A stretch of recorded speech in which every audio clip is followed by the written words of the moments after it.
Hello everyone, welcome to my YouTube channel जिसका नाम है दीप सॉल्यूशन। और आज की वीडियो का जो टॉपिक है वो हमारा एलसीएम से रिलेटेड होने वाला है। एलसीएम क्या होता है? लीस्ट कॉमन मल्टीपल होता है। इस लीस्ट कॉमन मल्टीपल के 3 मेथड में आज आपको इस वीडियो में क्लियर कराने वाला हूँ। जो सबसे पहला मेथड होगा हमारा कि किस तरीके से हम लोग एलसीएम निकालते हैं by long division method. Then उसके बाद में लीस्ट कॉमन मल्टीपल मेथड के थ्रू इस एलसीएम को फाइंड आउट करेंगे।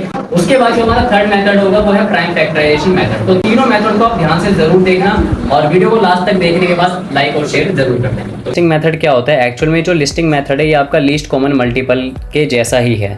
अब इसमें हमें करना क्या है, जैसे सबसे पहले मैंने एग्जांपल लेना है कि जैसे मुझे अगर मान लेते हैं एलसीएम निकालना है कोई 2 नंबर का, सबसे छोटे 2 नंबर ले लेते हैं 2 और 5 का। तो सबसे पहले मैं क्या करूँगा, यहाँ पे मल्टीपल लिखूँगा। तो मल्टीपल ऑफ 2, देन मैं यहाँ पे लिखूँगा नीचे मल्टीपल ऑफ 5। ठीक है, multiple of 2 and multiple of 5। अब मुझे पता है 2 के टेबल में आने वाले नंबर कौन से हैं, 2, 4, 6, 8, 10, उसके बाद 12, देन 14, 16, 18। ये सारे नंबर मेरे किसके टेबल में आते हैं? 2 के टेबल में आते हैं। और 5 के टेबल में कौन से नंबर आते हैं? 5, 10, 15, देन उसके बाद 20, फिर उसके बाद 25, देन उसके बाद 30, then 35 and so on number. ये सारे नंबर मेरे किस में आते हैं? 5 के टेबल में आते हैं। अब सबसे छोटा ऐसा नंबर बताओ जो दोनों में ही कॉमन है। तो सबसे छोटा जो नंबर है इसमें वो है 10, जो कि दोनों में ही कॉमन है। और ये एक्चुअल में लीस्ट नंबर, ये क्या है यहाँ पे हमारा, ये लीस्ट नंबर है। दूसरी चीज़ ये कॉमन है दोनों में, तो लीस्ट है और कॉमन है। और तीसरी बात ये मल्टीपल है। मल्टीपल मतलब मल्टीप्लाई करने के बाद ये नंबर आते हैं। तो डैट मीन्स ये आपका सबसे पहला ऐसा नंबर है जो कि लीस्ट कॉमन मल्टीपल है किसका? 2 और 5 का। तो डैट मीन्स एलसीएम जो होगा आपका 2 और 5 का वो क्या हो जाएगा? आपका 10 हो जाएगा। अब बढ़ते हैं अपने नेक्स्ट टॉपिक की, किस तरीके से हम लोग किसी भी नंबर का प्राइम फैक्टराइजेशन करके कैसे हम लोग किसी भी 2 नंबर का एलसीएम फाइंड आउट करते हैं। तो किस तरीके से हम लोग प्राइम फैक्टराइजेशन मेथड से कैसे एलसीएम फाइंड आउट करेंगे, उस हमारे पास क्वेश्चन है 60। देन उसके बाद हमने एक नंबर ले लिया 90। तो आपको पता है अगर पीएफ अगर मैं इनका निकालूंगा, प्राइम फैक्टराइजेशन करके निकालूंगा तो क्या आएगा? 2 × 2 × 3 × 5। और ऐसे ही 90 का अगर मैं निकालूंगा तो क्या आएगा मेरा? 2 × 3 × 3 × 5। अब मुझे करना कुछ नहीं है, इन दोनों में से कॉमन निकाल लो। तो जैसे सबसे पहले 2 मेरा कॉमन आ गया, ठीक है।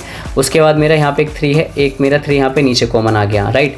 उसके बाद एक 5 है और एक नीचे भी क्या है, एक मेरे पास 5 है, एक ये कॉमन आ गया। तो पहले कॉमन वाले नंबर को नीचे लिख लेते हैं एक बार।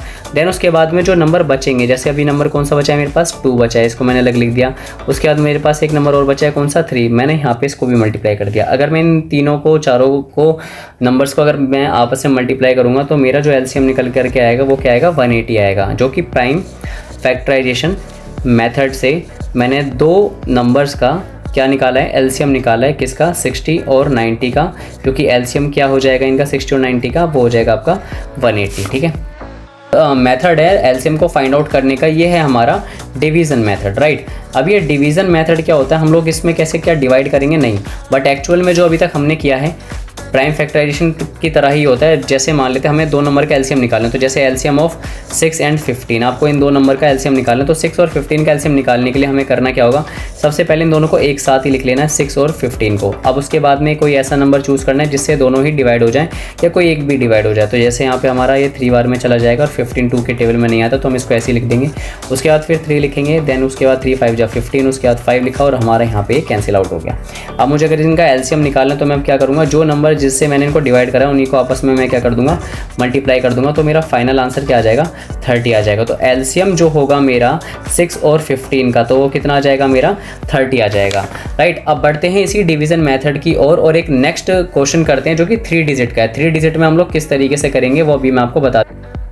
अगर आपको कोई क्वेश्चन कहा जाता है कि आपको 3 डिजिट में करना है, तो जैसे 10, 30 और मान लेते हैं 40 का, आपको क्या निकालना है? इनका एलसीएम निकालना है 3 डिजिट का, और वो भी इसी मेथड से। बहुत सिंपल है। तो सबसे पहले आप क्या करोगे? यहाँ पे 10 लिखोगे, यहाँ पे 30 लिखोगे, यहाँ पे आप क्या करोगे? 40 लिखोगे। अब आपको पता है कि 2 के टेबल में तीनों ही नंबर आते हैं, तो 2 के टेबल में 5 टाइम्स में आ गया ये 30 आ जाएगा, और 20 टाइम्स में क्या आ जाएगा? आपका 40 आ जाएगा। देन उसके बाद में जो 5 है, 5 जो है 5 के टेबल में आ जाएगा 1 टाइम्स में, 3 टाइम्स में, और यहाँ पे आ जाएगा 4 टाइम्स में। उसके बाद फिर यहाँ पे 3 जो है वो कैंसिल आउट हो जाएगा, बचेगा 4। आप चाहे तो 4 को एक बार में लेकर के आप सीधा इसको ख़त्म कर सकते हो। अदरवाइज़ यहाँ पे अगर आपके पास में कोई ऑप्शन नहीं है तो आप इसको 4 को किस टाइम से ख़त्म कर सकते हो? 2 बार में भी इसको आप ले सकते हो। तो यहाँ पे आ जाएगा 2, देन कैंसिल, उसके बाद लास्ट में बच जाएगा आपका 1 1 1। अब आप इनको मल्टीप्लाई करो, 5 2 क्या होता है? 10 होता है, 3 2 6, ठीक है। 6 2 जा 12, तो 12 की मल्टीप्लाई अगर आप 10 से करोगे तो आपका इसका एलसीएम कितना आ जाएगा, 120 आ जाएगा। तो एलसीएम जो हो जाएगा आपका इन तीनों नंबर्स का क्या आ जाएगा, 10, 30 और 40 का जो आपका एलसीएम आएगा वो क्या आएगा आपका 120 आ जाएगा। ये ऐसे ही 3 डिजिट के 3 अलग अलग डिजिट्स के जो एलसीएम अगर आपको निकालने तो आप इस मेथड का यूज़ करके भी इसको फाइंड आउट कर सकते हैं। एलसीएम के फॉर्मूले के, तो मेन एलसीएम का कोई फॉर्मूला नहीं होता है, बट एक्चुअल में एक वेरिफिकेशन नंबर होता है। जैसे कि अगर मैं मान लेते फॉर एग्जांपल एलसीएम की मल्टीप्लाई अगर मैं एचसीएफ के साथ करूँगा तो प्रोडक्ट ऑफ 2 नंबर आएगा। प्रोडक्ट का मतलब होता है 2 नंबर का मल्टीप्लिकेशन, प्रोडक्ट ऑफ 2 नंबर। तो ये हमारा आंसर है एक वेरिफिकेशन का। अगर मुझे मान लेते एलसीएम निकालना है तो मैं क्या करूँगा, प्रोडक्ट ऑफ 2 नंबर का एचसीएफ के साथ क्या कर दूंगा, डिवाइड कर दूंगा। और अगर मान लेते हैं मुझे कोई 2 नंबर है जैसे ए और बी, ठीक है, और यहाँ पे भी हमें ए और बी का क्या निकालना है, एलसीएम निकालना है। तो ऐसे ही यहाँ पे मैं ए और बी का जो एचसीएफ होगा उससे मैं इसको डिवाइड कर दूंगा। मेन अगर मान लेते हैं मेरे को एचसीएफ फाइंड आउट करना है किसी भी 2 नंबर का जिसका नाम है ए और बी, तो मैं क्या करूँगा, सबसे पहले उन दोनों का प्रोडक्ट, ए और बी का क्या करूँगा, यहाँ पे प्रोडक्ट कर दूंगा, मतलब कि मल्टीप्लाई, और नीचे डिवाइड किससे कर दूंगा, मैं एलसीएम से मैं डिवाइड कर दूंगा, जो कि ए और बी का एलसीएम आया होगा। अब हम एचसीएफ को तो पढ़ेंगे नेक्स्ट पार्ट में, क्योंकि मैं वीडियो सिर्फ एलसीएम के ऊपर बना रहा हूँ। तो बढ़ते हैं अपने इस एलसीएम के लिए एक एग्जांपल से समझने की कोशिश करते हैं कि किस तरीके से हम एलसीएम फाइंड आउट करेंगे। तो सबसे पहले मान लेते हैं हमारे पास में एक क्वेश्चन है जिसका एलसीएम आपको दिया हुआ है 2 नंबर का, ठीक है। इन 2 नंबर का जो हमारा एलसीएम है जो कि हमारे पास 12 है और एक नंबर के हमारे पास 21। अगर मान लेते अगर मैं इसका एलसीएम निकालूंगा तो मैंने बताया अभी आपको कि पहले हमें क्या करना है, इनका प्रोडक्ट निकालना है, इन दोनों को मल्टीप्लाई करना है, उसके बाद मुझे डिवाइड किससे करना है, दोनों के एचसीएफ से, जो कि मेरा एचसीएफ आएगा ए और बी का, ठीक है।